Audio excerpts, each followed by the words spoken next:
What's going on, guys? Today we got a special guest, Lisa Doria. Lisa, how you doing? I'm great, Chris. How are you this morning? Good. Thank you so much for coming on. Thanks for asking me to come on. This is exciting. Absolutely. So I like to kick these off with how you got started in real estate, but I'm actually going to backstep that a little bit today. So like a lot of people, you moved here from the Northeast, right? I did. In 2019, we relocated from Long Island, as I like to repeat, Long Island, New York. And yeah, we wound up here, and it's an interesting story. My husband has been wanting to get out of New York for a long time, and in 2018, we took a trip here. And he's a motorcycle rider, so he rode his bike here and saw the growth, and he was like, this is a place we should check out. I was like, all right, if you think so. But New York was just running us ragged, and it was killing us with taxes and everything else, and we wanted a better way of life. So we took the leap of faith and said, let's check it out. And here we are in 2019. We wound up in Greenville, South Carolina. Were y'all checking out any other places at the time? He had wanted to go to Colorado, and I was like, oh no, that's way too far for me. I need to be able to drive back to New York. It was a big change. I had just turned 50. I wanted to be in a place where I could still feel like I can get home, quote unquote. Yeah. And we agreed that this was a place that could be the starting point of our first move. And being a Long Islander, growing up in New York, going to school in New York, college in New York, this is my first step outside of the city. And I am thrilled that I wound up here. That's awesome. And so you probably have a lot of value to bring to clients that are looking to make that transition. To kind of walk us through, you said your husband drove his motorcycle down here. What'd y'all do when y'all got here to like check out the place and see if it was somewhere you wanted to live? Well, the truth of the matter is I came here and wound up being a little bit more on the depressed side because I left everybody and everything I knew. I had a very big social life, which now, if anybody knows me, they understand why. Yeah. He was beyond thrilled. He would get on his bike. He would go in the truck. He would find shortcuts. He would come home, and I would be like, what are you doing? And he's like, I'm exploring. And I kind of went into some sort of a cocoon. But he would take me everywhere, and we would just drive around. We would go by the mountains. We would go by the lakes. And downtown Greenville, there was something magnetic about it. And it took a little bit, I'm not going to lie. I mean, like that first year was tough. Like I wasn't a realtor when I came here. Mm-hmm. So moving here was a change of address. I run an educational tour company, and my husband is a builder. So we thought, hey, Greenville's growing. They're going to need like builders. And unbeknownst to us, it took him almost 10 months to find a job, which we didn't expect. My business was fine because, again, I was a change of address. But through that, I worked from home. So I wasn't out in the workforce meeting people. I was in my house, in an office, and I was shrinking. Yeah. When I was back in New York, I had a whole network of people, friends, routines. After that, COVID hit. And it wiped my entire industry out. Tourism, tourism was a thing of the past. Kids weren't going to school. They weren't going on field trips. Yeah. So I had to reinvent myself. And that was hard. That was hard being in a new city, a new state. And 3 different occasions, people said to me, you would be a great realtor. And I'm like, oh, I don't want to be a realtor. Why would I want to be that? And by the 3rd time, I said, wow, the universe is trying to tell me something. And I decided, okay, let me sign up and go be a realtor. And it's funny because I think back, like, I didn't realize you had to go to school, you had to be licensed, you had to know all this.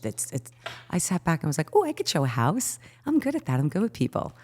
And it was not the case. So I went back to school and I was like, what is this? I had to learn so much. I'd come home, put my head on the table, and I would be like, I don't think I could do this. But apparently I did. And in 2021, I passed all the tests, became a realtor. And I started with Keller Williams, and I was a solo agent. And that first year was probably the toughest year I've ever experienced because being from here, I didn't have a sphere of influence. I didn't have anything. I had to door knock. I had to go farm people, leave little gifts on people's doors, kind of beg people to say, hey, I'm a realtor. Let me help you. And then not knowing the business coming into it was hard because of that time frame. Like COVID, real estate exploded, multiple offers, people like competitive. And I'm like, what do I do? Yeah. And after the first year, I remember being in wine house with a bunch of friends, and I said to my girlfriend, I think I'm just going to give up. I'm like, this isn't for me. I was like, I just don't have it. I was like, it's hard. I don't have a sphere. And my one girlfriend was like, well, she's like, you really got to give it a chance. And then this, who is now one of my very good friends, taps me on the shoulder. And I'm telling you this for a reason, because I want people that are listening to this podcast to hear my words. She tapped me on my shoulder and she said, why would you say something like that? And I looked at her and I was like, who are you? Are you like this little angel? And she said, no, seriously, like, why would you say something like that? And I said, because it's hard. I'm like, I'm not from here. It's really hard. She goes, I want to give you a piece of advice. She said, anything you do in life, you've got to give it 3 years, especially this industry. She said, that first year, it's like ivy. You sleep. She's like, that second year, you begin to creep. And by that third year, I promise you, you will leap. And I remember sitting there and those words resonated with me. I had been just 1 year. The following night, I had an awards dinner and I was Rookie of the Year. That's awesome. And I was like, oh my God. And now Jill Bloom from, Premier Mortgage Resources says to me, that woman was going to quit this industry. And then I joined a team. And that team just evolved me. I joined, it was at the time the Vololic Properties and now Carolina Homes and Company. And if it wasn't for Joyce and Andy, I would not be where I am today. I mean, they were amazing and I've grown. So that first year I slept, that second year I crept, and that third year I leaped. And I have been leaping since. So if anybody is listening, real estate's hard that first year, but don't give up. Please don't give up. Because there's a lot out there. When did you start to notice that coming out of your shell and that sphere of influence starting to work, right? Like you were looking to gain traction, probably had a couple setbacks, and then boom, it probably hit. Yes. I would say it was after I joined the team, I started to build up more confidence because the repetition, you're in front of people. That's what real estate's about. It's about relationships. It's about being in front of people. School teaches you how to really stay out of jail. I mean, and learn, law. But when you're out there is when you really learn how to connect with people. And that's something I am gifted. I mean, I have a very big social life here now. I love people. So to answer your question, it was really once I started to find the repetition, and then it was, wow, people really liked me and having them help because I'm just so dedicated. I am 100% in when I'm with somebody. Yeah. And I listen. I really listen. Like I will remind people, do you remember when we talked about that and you said you didn't like that, but why are we looking at that now? And they're like, oh, you're right. So it's a big part. It's, relationships are huge for me. Even in my tour business, I take, teachers and students, and it's about relationships. I love building those. So I guess just step back a little bit.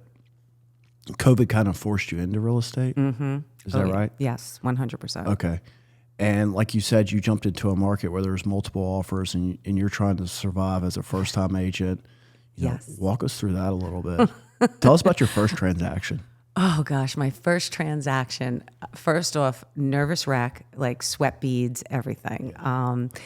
I didn't know what I was doing. I literally did not know what I was doing. And the biggest fear was saying, I don't know what I'm doing, because here you've hired me. And it's funny because after the fact, they had no idea that they were my first. Yeah. And that was great because they said, oh my God, I thought you've been doing this for years. But I did have the backing of my teammate, who I went to work with team. So she really guided me through. There's a lot of contracts and a lot of things you need to know. And like I said, during that time, you didn't have time to make a decision. It was, here's the property. You either make an offer, lease contingencies. Like, I didn't even understand any of that. Like, what do you do in a multiple offer? Do you tell somebody, don't, put in this, don't put in that, waive this, waive that? And here I am going, but what am I doing? So that was challenging for me when I first had my first transaction. So going from your last transaction to your first transaction, what would you have told that Lisa Doria at that time? Don't underestimate yourself. Yeah. Like, you've got this no matter what. You know more than the consumer does. You know more than the person that is asking for your advice. Because no matter what, I'm not afraid anymore to say, you know what, I don't know the answer to that. But I can find it. Exactly. In the beginning, I felt I needed to know everything. Like, I don't want them to think I don't know what I'm doing, because there's 1,000 realtors, or I shouldn't say there's 1 billion realtors out there. Yeah. Why would they choose me? Yeah. What is it about me that they trusted? And that was what I wanted to bring across. Like, I'm authentic, I'm honest. And I didn't tell them that they were my first until we got to the closing table. I said, I want you guys to know you will never be forgotten. And do you know, since then, they've bought another house here with me. That's awesome. And that has been, elating. Like, wow, look at this, my first transaction. And I'm doing a second one with them. And we closed last September on their second house. Yeah, it's been a journey, Chris. It really has, but a wonderful one. And then my tour company in 2023 came back with a vengeance. So Okay. I run both companies. Nice. I was about to ask that. Yeah. So I love being a realtor. I love being a part of a journey on something that is going to be the most expensive cost in their life. Like, and it's a place that they're going to create memories. It's a place that they're going to call home. And it may not be their forever home, but it's their first home. And what kind of a feeling is that, So yeah, that's probably me in a nutshell. So your tour company, so for instance, me and my daughter, we went on a trip to Washington, D.C. with our school. Is that something that your tour company would do? Yes. Okay, cool. I've been doing that since, oh God, how old am I? I started that in, I think it was like 1994. I worked for a company for 13 years. Okay. And then I decided to branch out on my own and open TK Tours. And the T and the K stand for my two kids, Taylor and Kayla. That's awesome. So we opened TK Tours in 2009, and I have been extremely successful with that since. And I love it. And that, again, it goes down to planning, coordinating, working with the students, working with the teachers. The beauty when I lived in New York was I had so many groups that would come into New York City to see theater and neighborhoods and go to museums and so on. I would literally on every single trip go in and meet them for dinner because I wanted the teachers to see who they spoke to. I was a voice behind the phone. Yeah. And I would walk in and I'd say, hey, I'm Lisa from TK. And all of a sudden, all the kids would stand up, start clapping, and the teachers would hug me. And I'm like, oh my God, I feel like a complete celebrity right now. That's amazing. But it was fun. Again, it's that connection of being authentic and the love I have for both companies. That's awesome. And you and your husband, you're kind of a dynamic duo. Like he works for a custom home builder, you're a realtor, so that kind of gives you some tools in your tool bag. Oh, you have no idea. Let's talk about it. Let's talk about it. So yes, my husband is a builder. He worked in Manhattan, and when we moved here, he started working with Fairview Custom Homes, and he is just the most incredible, knowledgeable man when it comes to building a house.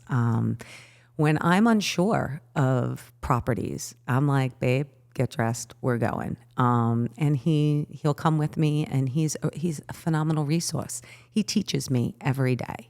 If I don't understand something on an inspection report, I'll ask him, like, what is this, so that I understand. I want him to get his realtor's license. Yeah. But, maybe down the line as a form of retirement, that might be something he might do. But he's amazing. He's amazing. And yeah, we are a dynamic duo. We do a lot together. I love watching y'all because y'all are going to like Italy, you're riding the motorcycle, you're having wine night. Yeah. It's what I want me and my wife to be. Yeah. I realize that life is way too short. And these last few years, seeing good people come and go, or just having that you can't do, I want to wait till retirement type thing. My husband and I had a really long talk, and we were like, if we have the capability of doing things now, don't wait. Yeah. Do it. Do it now. Do it with my children. My Italy trip last year, that was the first trip that the four of us actually went on together. That's awesome. Because you'll understand this having children. There's always somebody coming along. Yeah. A grandparent, another set of friends with their kids. That Italy trip will forever be in my heart that it was just the four of us. That's amazing. Yeah. So it was great. And I love being out and about. Yeah. I mean, my social, everybody who watches me and follows me on social will see that I do love to be out and about. That's awesome. Let's kind of jump back into real estate a little bit. What are some of your favorite scenarios to work with? Or do you like working with investors, first-time home buyers, relocations? So my favorite are the first-time home buyers. Okay. Yeah, because I love to teach. Prior to even anything else, I went to college to be a teacher, and then that all just kind of veered into a different way. But I love teaching them and explaining the process and letting them feel that they are so part of this and they understand. Because that's a big factor. Again, first-time home buyers, they have no clue what they're getting into. And it makes me happy when we get to a certain spot and I say to them, do you remember when we spoke about this? They're like, yes, yes. And then at the end, when we're sitting at a closing table and they just look at me and they're like, I couldn't have done it without you. That for me just fills my heart. And I have a habit of making everyone my friend. So like even tonight, I'm going out to meet some clients that we closed in February. They're back in town and they're like, we're here, let's grab dinner. I'm like, let's do it. So I'm going to go meet them tonight for dinner. That's awesome that you're building relationships with your clients. Yeah. Kind of turn into family, don't they? That's what I hear a lot. Yes. Yes. Well, you can attest for that too. Absolutely. Yeah. What are some common mistakes that first-time home buyers make? Not knowing the upfront costs, that's a big factor for them. They make that mistake of saying, okay, I didn't realize I had to come out of pocket with this money. And a lot of times they don't realize they need a pre-approval before they can start seeing homes. Mm-hmm. They just think, hey, you know what? I like this property. Let's go take a look at it. And I'm like, have you spoke to a mortgage lender? Have you spoke to your bank? Yeah. And they're like, no, why would I need to do that? And I'm like, well, you need to kind of know what you're approved for, because we're not going to look at a $400,000 house and you're approved for $200,000. For sure. Not doing that. So that's a big common mistake I find a lot. And that's just educating. They don't know. So they learn that. And those that are really interested in learning, they go through all the process. And then we hit the ground running. Is that what you tend to see the most, is people think they can afford more than what they actually can? 100%. And then do they get a little disgruntled when they figure out? Yes. How do you walk through that? I tell them that, you know what, there's a property out there for everyone. Yeah. The right and perfect property will show up. And that's another thing that happens, is that whether you're approved for 200, 300, 500, a million, whatever it may be, the right property shows up. And there's a lot of times where we go in and we see a property, we love it, and we go and we put an offer in and it doesn't get accepted. That's heartbreaking. Yeah. So you have to know how to navigate through those emotions of the buyer, because they feel deflated. I had one set of clients that they just felt like this home is supposed to be ours, and they got outbid and better contingencies, and I said, you offered a very strong offer. Don't question yourself on that. And now we found them the house of their dreams, and they were like, you were right. It's there. It's out there. You just have to have the trust. And I think having that understanding of, I understand what you're going through. I'm here for you. Lean on me. I know what I'm doing. It makes them feel like, okay, I'm going to trust you. I mean, the number of hearts, emojis that I get, thank you. Because they're deflated. So I'll wait a day and say, I get it. I know what you're feeling, but I promise you are going to find your perfect dream home. And we do. We really do. Is there a typical life cycle for first-time home buyers? How long does it typically take them to find, their home? I know it's probably different certain. Yes. Me and my wife, our first home we bought, it was the first house we saw. Mm-hmm. It was during COVID, so we had to make an offer in 10 minutes. Mm-hmm. But I know now that the market's kind of simmered down a little bit from what I've heard. It has. It's shifting. It's shifting into a buyer's market. And so they're able to take more time to really scour the market. Yeah, they are. But again, if it's priced correctly and it's in a prime location, it'll still sell Yeah. within the first week, and it'll go. Some other properties, it's really based location and condition. I Yeah. mean, you think about those two things. You walk in, you see a house, it's in a great location, the condition of the house is awesome. Why would you walk away and say, I'm going to think about this? Someone else is going to scoop in and go. And those are the conversations I have. You know, it's in a good school district, it's in the area you want, it's here, it's there, and why are you hesitating? But buyers do have the opportunity right now to sit back and say, well, we're not in a COVID, time frame anymore. You don't have to make a decision in 10 minutes. But there are properties out there that go like this. I was on my way the other day, and I got a call in the car. Sorry, we're under contract. I had to call my client and say, turn around, go back home. That went under. So, it's hard to really give a solid answer on that because the market is just super unpredictable. Yeah. But it is shifting, and I will say that that buyers do have a little bit more. What's the right word? Leverage. Yeah, leverage, or I guess leverage would be the right word. But the good thing about where we're at is it's still pretty well insulated. Like we're not, our market's still thriving all in all. Yes. Funny enough to say that I go to the state of the market through Keller Williams, and I educate myself as much as possible. I will announce right now that I am geographically challenged. So if anybody asks me about north, south, east, or west, you're going to laugh. Yeah. But when I do sit at these, meetings that we have, it's interesting to hear that nationwide real estate might be down. However, here in the upstate, we're up. Yep. And that's a great thing for us. Greenville is a hot ticket. And I know why, because we live in this beautiful, beautiful little gem that is not so little anymore. No. It is thriving. It is growing. That's really all I have to say about that. I tell us all the time, but I remember being young and driving down Woodruff Road, and there might have been a shopping mall here or there, but it was mostly trees. That's what I hear. Yeah. I mean, you would see it would still have some shopping, but it was just nowhere near like what it is now. It's crazy. Yeah. So my husband drove. He rides his motorcycle. He came here in 2013, and if I got the date wrong, babe, I'm sorry. 2013, he rode with a bunch of his buddies, and then they came back like 2 years later. So he rode through again, and he saw the growth. He said, oh my God, this place from 2013 to 2015 or 16, he's like, this place is growing. Yeah. And that's when he decided and said, what about Greenville? What about Greenville? And I'm like, I don't even know where Greenville is. And that's how hidden it was at that time. And here we are. So in 6 years that I have been here, I cannot believe the growth. You always hear about traffic too, but let's bring it to Lisa, because you grew up in Long Island. Yes. Compare the traffic to Long Island or New York City. So is it like a walk through the park? So growing up in Long Island and just, traffic everywhere. You could not go anywhere on the Southern State Parkway, the Belt Parkway, the Cross Island, traffic everywhere.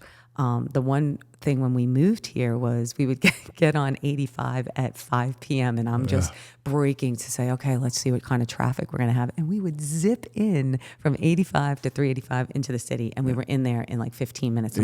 I'm like, babe, it's 5 p.m. There's no traffic. That was 6 years ago. Now I avoid 85. You've became accustomed to the situation. I have. And sometimes I make the joke of, oh my gosh, I'm like, I feel like I'm a little bit back in the north. Yeah. Not nearly as bad. I mean, it's still not even comparison. We had gone back to New York about a year or so ago, last 4th of July, actually. And it was 11 a.m., like bumper to bumper traffic. Yeah. And I'm like, does anybody work? Like, why are all these people on the road at 11 a.m. on a Tuesday? So if that tells you anything. I miss my friends and family in New York, but I don't miss New York. I miss old New York, like 15 years ago New York, 20 years ago New York. I love being where I am now. So when my friends are like, are you coming up to see us? I'm like, no, you come down to see me. So, it's better down here. It's better down here.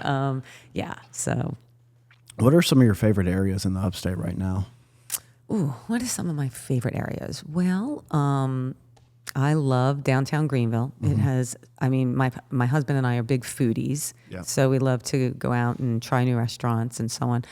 I'm not one with nature, so my husband does like to hike. So we'll go over to like Paris Mountain. We'll like drive around.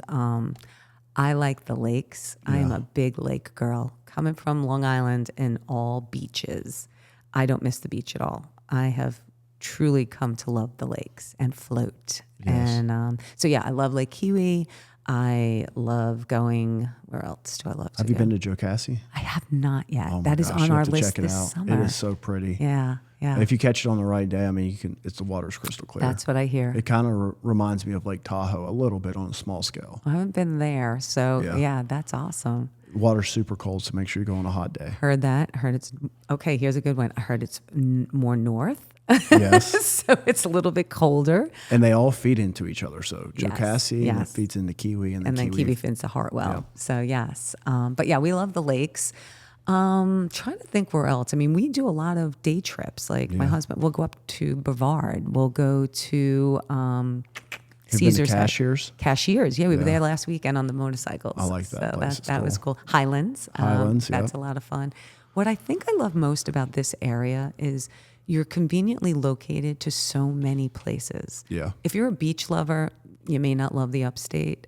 Your closest beach, in my opinion, is Charleston. About 3 hours, Yeah. 3.5. And Depends on again- how fast you drive. Well, yes, I was just going to say I'll get there in 3 hours. But I really believe at this point, like this was the perfect like spot for us. I mean, we have the mountains, the Blue Ridge. We ride our motorcycles. If I feel like I need to put my toes in the sand, I'll go out to Charleston. Yeah. We can be in Atlanta. We can be in Charlotte. You know, we can be in Hilton Head, Savannah. There's so many drivable places. Nashville, 5.5 hours. I mean, and driving here versus back up, like I would drive from Long Island to New Jersey. It could take me 4 hours, and that technically should only be an 1.5 hour drive. That's crazy. But because of the traffic, here I can get, like you said, from here to Charleston in 3 hours flat. Yeah. So yeah. What so being a foodie, what's some of your favorite restaurants downtown Greenville? Okay, so my newest favorite is DeMarco's, and if you have not experienced, been. oh, Chris, you need to go. Best pizza, Okay. atmosphere, just the whole thing. Not just their pizzas, but again, coming from New York, I'm pretty picky about my Chinese food and my pizza. So Is it thin, crispy pizza or what? it's wood fire and it's Okay. crispy and it's thin and it's flavorful, but just everything on their menu is outstanding. There hasn't been something on there that I haven't liked. So cheers to DeMarco's on that one. I'll have to My check other it one, Gianna, love me some Gianna. I like Gianna's. They are delicious. What's another one of my faves downtown? The Casbah. Yeah. Have you been? That was me and my wife's first date. Get out. Yeah. How much fun is the Casbah? It was cool. Love it. Have you been to Mr. Crisp? That's another one of my have faves. not. Okay, yeah, I can go on and on and on. Have you been to Gianna's or Giovanni's? I'm sorry, on Woodruff Road. I have not. You have got to check it out. It is like this little hole in the wall Italian place right on Woodruff Road. Okay. The dude that owns it, he serves every single table, speaks straight Italian. You could barely understand what he says, but it is absolutely I will definitely amazing. check that out. Yes, It we'll is so definitely. good. What about Coral? You like Coral? Love Coral. I love the bar at Coral. I love the vibe at Coral. Yeah, just not on the weekends. Yes, it's a little too crowded. Yeah. But the food there is fantastic. Amazing. Gosh, we go so many places. There's always like Sobeys is fantastic, and shout out to Carl, yay on that. Yeah, it's camp and all those places. Like we're constantly going. So I'm like, where do you want to go tonight? So tonight we're going to the Draper. Nice. Have you been there? I have not. Okay, that's a good one. Across the street is the New Abyss. We've been there. Yeah, okay. I can go on and on about restaurants. So When you're dealing with a relocation client, Mm-hmm. what are some places you tell them to go check out that highlights Greenville as a community? I tell them to go. I will tell them to go down to like Reedy Falls Walk the and park. walk the park and walk the bridge and see the falls, because from what I was told, that was not what it looked like years and years and years ago. So, and it brings a nice community. You see people with their dogs, families, people laying around. Just it's clean. It's nice. And then from there, you can just kind of venture and walk Main Street and see the vibe that's there. What I also love about what I tell relocation is, there's so much to do here and there. You'll never be bored. Yeah. There's always something to do. The festivals, the farmers market. That's one of my faves. Every Yeah. Saturday morning, that farmers market is outstanding. They're cool. Yeah, and it's local, like all locally grown. I mean, it's very cool. So, What's next for Lisa Doria? oh, what's next for Lisa Doria? You may have to stay tuned. We may have to have me on again because I've got some things going on. Yeah. Yeah.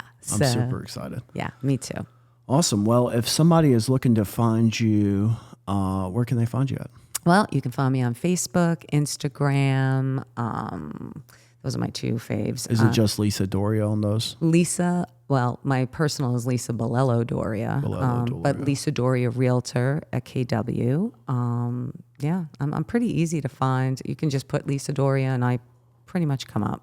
And I know from experience she is fantastic. Oh, thank you, Chris. Well, I could say the same about you. I mean, you and your company, Swamp Rabbit Moving, you're my favorite moving company. We appreciate you so much. Appreciate you. Thank you for having me on today.